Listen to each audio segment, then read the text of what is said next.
Ayan, what's up nga sa inyo mga sir? For today's video vlog nga po ay meron tayong quick review na e-bike scooter. Ayan, kila Boss Glenn. So pupunta tayo sa bodega nila.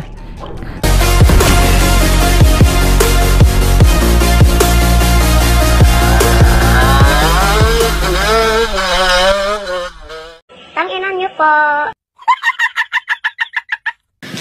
Before we start mga ma'am sir, this content is brought to you by Affordable Shopping Store in Shopee.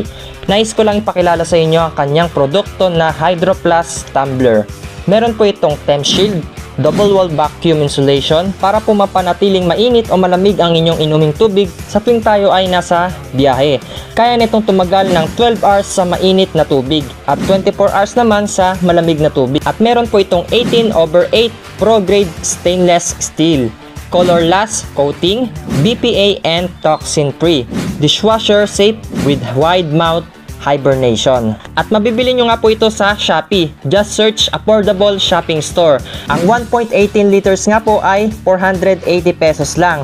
At ang 946 ml naman po ay 450 pesos lang. At may pagpipilian po kayo na iba't ibang kulay. At syempre, wag nyo na rin pong kakalimutan na mag-follow sa Affordable Shopping Store.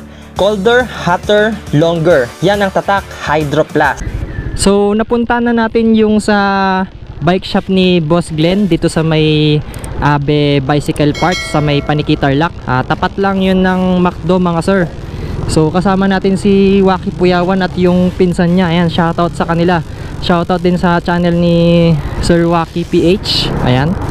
So sa mga gaming naman siya. At shoutout kay Jampong. Ayan, pupunta natin yung bodega rito para makita natin yung mga available na e-bike. Pero meron tayong titignan dun mga sir. Para siyang style Dio. Tapos quick review na rin natin. Papakita ko rin sa inyo yung mga available na e-bike scooter nila ron. Pagtitipid yung hinahanap ninyo, ayan, kung wala kayong lisensya, pwede po ninyong gamitin nyo na pang service. At di nyo na rin problemahin dito yung gas, yung sa pag-change oil. So ayun, talagang makakatipid kayo rito. Ayan, pag may mga nakita tayong nakabike, ayan, gilid tayo kasi dati rin tayong nagbabike.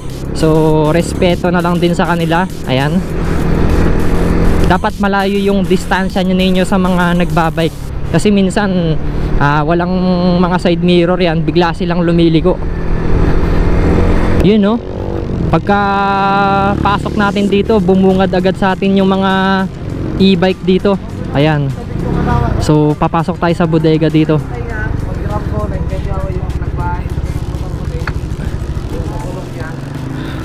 Ayan mga sir, meron silang e-bike dito na pang 3 wheels, 29,900 pesos. Tapos meron din silang 4 wheels dito na e-bike. Ayan, 68,900 pesos.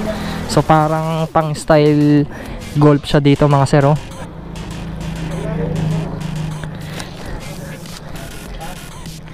So sir, bigyan ko kayong sticker, dadalawa na lang. Ayan, nakakupi pa. So ito nga yung ipipick review natin na e-bike scooter. So ito nga po yung brand ng e-bike scooter, Super 8 Pro. Ayan. Ang specification nga po niya ay yung sa battery, meron siyang 60 volts over 20. Tapos yung charging time niya ay 7 to 8 hours. And then yung sa motor niya naman ay merong 800 watts. At meron na rin siyang anti-theft alarm. Tapos may side mirror na rin. At saka meron na rin siyang compartment. So ganito yung itsura ng side mirror niya mga sir. So naka carbon finish siya. Ayan. So napaka smooth. At saka matte yung kulay niya mga sir. And then ganito naman yung itsura ng brake lever niya. Sobrang lambot. Tapos ganito naman yung itsura ng handle grip niya. And then para siyang style na Honda Dio. So napakaliit lang ng gulong nito. Tapos naka disc brake na rin. At saka yung caliper niya ganito yung itsura, oh. Naka hydraulic na rin, ang angas. And then naka telescopic na rin yung suspension niya dito sa front shock. And then ganito naman yung itsura ng tapalodo niya. So medyo malayo yung clearance dito. Tapos ganito naman yung itsura ng headlight niya mga sir. So naka LED na rin yan. Ayan, ganyan yung itsura niya. Mamaya tetest natin kung gaano kalakas yung ilaw niya. And then dito sa gitna, yung sa harap niya ay kulay itim and then white. Tapos dito sa gilid, may nakalagay na e-bike dyan. Kulay sky blue naman yan. So tubeless na rin to mga sir at naka 3 spokes yung sa mags niya. So yan po yung itsura niya oh. Ayan. Yung size ng gulong niya ay 3.0/10. Ayan, ganyan po yung itsura niya. Tapos yung brand ng gulong ay Duho. Ayan. So pakita natin dito sa gilid. Ayan. Tapos ganito naman yung itsura niya kapag ka magdadrive tayo mga sir. So dito sa left switch niya, meron siyang high and low. Tapos meron din siyang signal light. So left and right yan. Tapos may busina rin. Ito yung susiyan niya mga sir. Ayan. Meron din siyang helmet hook. So dito meron din siya. Ayan. Tapos ganito naman kalawak yung footboard niya mga sir. Medyo maluwag po siya. At pagka sinusinga natin yan, ayan, ganyan lang natin siya. Mag-indicate kagad dito sa panel gauge niya. Ang kagandahan dito mga sir ay digital na po yung panel gauge niya. So ayan, nag-signal light tayo kanina. So pagka signal light mo yan, ayan, ilaw siya rito tapos magdi-blink. So makikita nyo yung blink dyan. Tapos, ayan, dito rin sa kaliwa. So ganyan yung itsura niya mga sir pag naka-signal light. So nasa taas pala yung signal light niya rito. Ayan, subukan natin sa kaliwa. Ayan, talagang kitang-kita siya oh. Tapos tignan natin dito sa likod. Yung itsura niya pagka naka-signal light. Ayan. Tapos patayin na natin yan. Syempre parang Mio lang din. So ito naman yung sa may park light niya mga sir, yung sa pangalawa. Ayan. So pagka gitna nyo yan, ganito po yung magiging itsura niya. Ayan, LED na rin po siya. Tapos on natin yung headlight niya. Ayan. So ayan, medyo malakas naman po yung ilaw nung headlight na mga sir. Tapos i-high natin. Ayan no, low. Ay nakikita nyo yung ilaw doon. High. Tapos low. Tapos ito pala yung sa parang kambyuan niya mga sir. So may mode siya. Bali tatlo yung mode niya. Pagka nakaganyan, number 1. Tapos pag nakagitna, naka number 2. And then naka number 3. So para sa safety na rin natin. Tapos ito naman pala yung sa forward and reverse. So pagka gusto ninyong umatras, pindutin nyo lang po yung reverse dito. And then subukan natin siyang pagganahin. So push start natin siya. Pag ganun.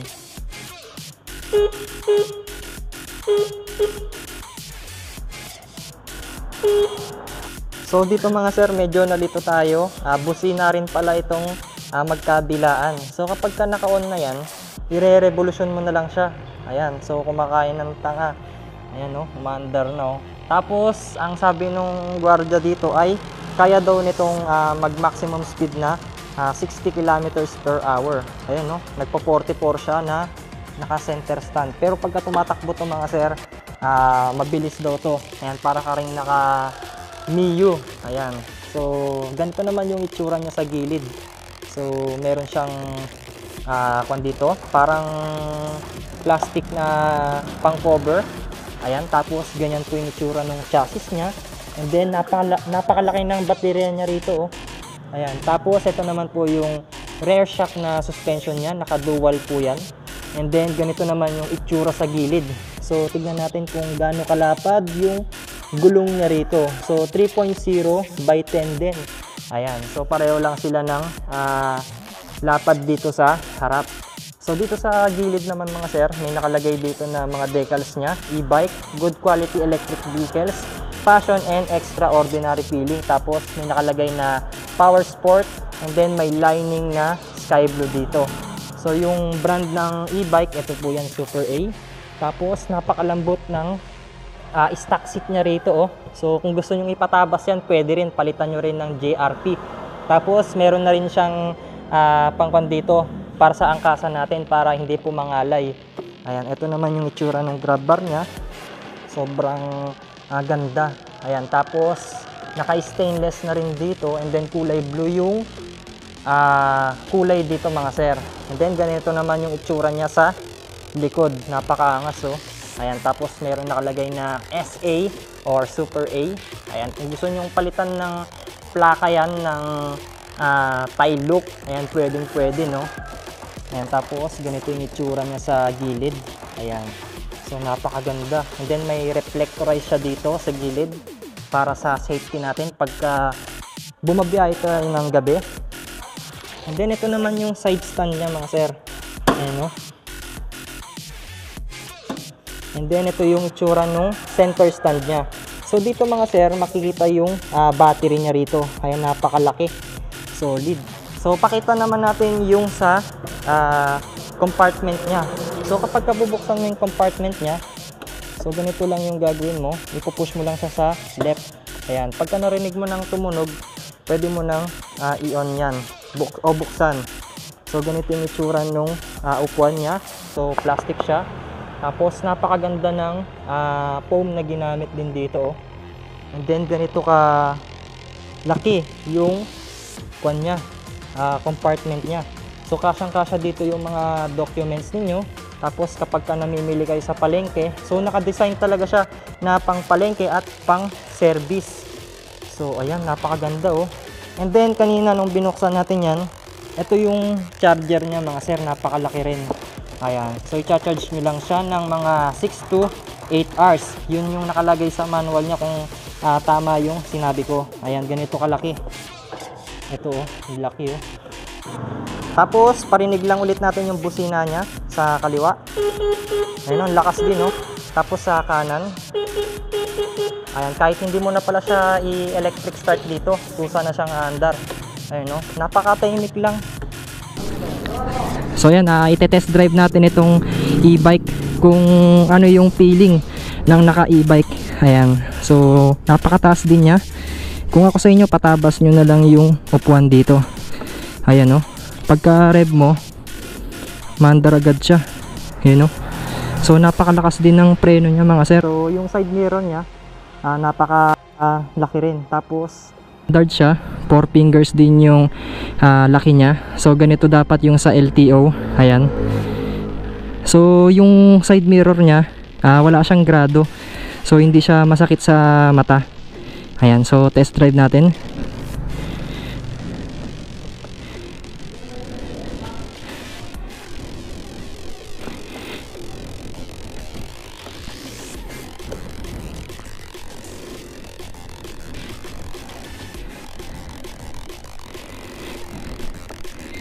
Paano yun sir? Parang ang kanyo Malambot lang talaga yan sir. malambot lang talaga. Pero pagka binirit mo na yan, umalag ka din. Ay, dapat ipo-full rev ko siya no. Pagka ganun mo, hindi kagad siya andar no. Sige. Medyo naninibago tayo. So tetest natin yung kanya rito. Yun no. Uy, solid. Nag 20 agad yung kanya. Naka number 2 yung cambio niya rito. Tapos try nating number 3. Uy, nagpo 40 ka agad, solid. Napakaangas oh. Ayan, nagpi-50 na tayo mga sir. So tignan natin kung kaya niya nga mag 60, kung ilan yung top speed nito. So yung height ko pala ay 5'7" at nasa 65 kilograms din yata tayo. Ayan, so makikita nyo yung tinakbo dito. Ayan, nagpi-53 lang siya. So siguro depende yan sa timbang ninyo mga sir. So ikot lang tayo rito at subukan natin. Ayun, napakaganda oh. Nakasagad na yung nito ayan. Uy, so yun, nakita ninyo yung lubak-lubak doon. Napakaganda ng suspension niya. So ang top speed niya sa timbang ko, ayan, nagpi-55. So depende siguro yan pag sa dinadaanan natin. Ayan, at depende na rin sa bigat ninyo. So siguro kung magaan lang kayo, kaya nito mag 60. At naka-helmet kasi tayo, medyo mabigat yung helmet natin. Tapos naka GoPro pa. Ayan, may mga bit-bit din tayo mga sir. So ayan, ang ganda oh. So pagka hininto mo na yan, hindi na siya andar. Tapos pag pinreno mo yung likod, napaka responsive nung preno niya, napakalakas. Ayan, so pagka ganito, i-number 2 nyo lang o kaya number 1 pagliliko kayo. And then mag placer tayo. Ayan, so ikot na tayo. Ayan.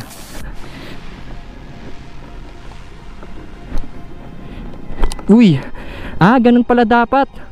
So dapat wag mo siyang ipepreno kasi pag hindi mo siya, pagka pinipreno mo siya at naka-throttle ka, hindi siya andar. So may sensor yata siya.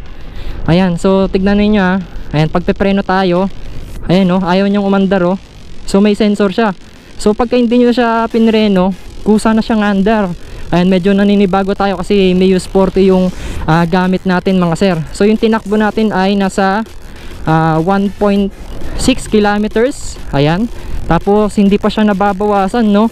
Grabe, ang tipid naman ito. So naka number 1 lang yan, hanggang ganito lang yung speed nya. So pag ni number 2 natin yan, ayan, medyo bibili siya mga sir. So pang kambyuan, kung gusto niyo ng medyo mabilis, ayan, nagpi-50 na siya. Tapos oops, preno tayo rito, may bako pala dito. So at least na try natin yung suspension nya dito mga sir. Ayan, so daan-daan, and then bira agad, no? Ayan, number 3 na natin pagka pumalo siya ng 50. Ayan, so 45, 48, 50. Ayan, number 3 natin yung cambio nya. Ang galing, no? E-bike scooter mayroong cambio. Ayan, number nasa 55 na rin yung takbo nya. Solid. Ayan, 56. So kanina 54, no? Hindi ko napansin kanina. Ayan, top speed nya ay 56. Solid. Ayan, so balik na tayo dito. Ayan, pag pinreno mo yan, hindi na yan naandar. So number 1 natin, tapos placer. Ayan, napakalupit.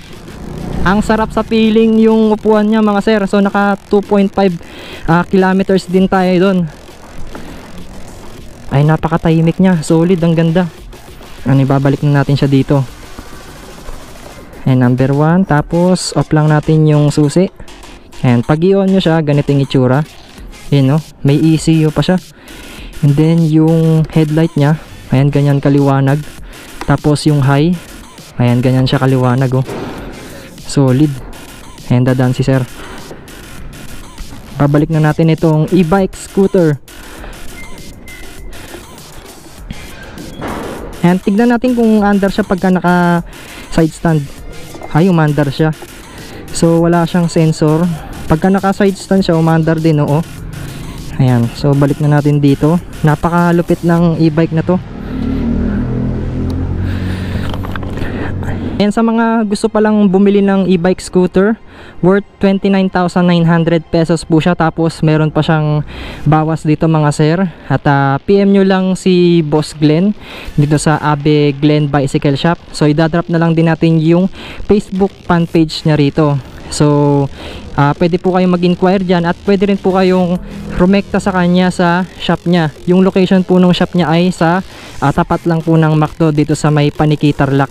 Kung gusto niyo makatipid mga sir, kung ayaw niyo nang problemahin yung paggagas ninyo, yung pag-change oil ninyo, pwede po kayong kumuha ng ganun, lalong lalo na kung pangpasok ninyo sa trabaho. Kung dito lang naman kayo nagtatrabaho, ayan, mas safety pa po yun mga sir.